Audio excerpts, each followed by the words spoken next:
بسم الله الرحمن الرحيم والسلام عليكم. اليوم هذا الشربت مال البطيخ. شوف هذا تحطونه بالخلاط.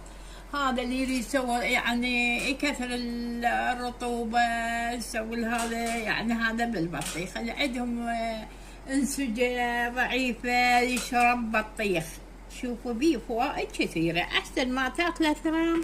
شوفوا يعني أسوي شربت. شوف هذا الشربت مالها هسه حطيته بالخلاط. شوفوا ويعني مريح وهو حلو، يعني ما يحتاج للشكر ولا شيء. والسلام عليكم.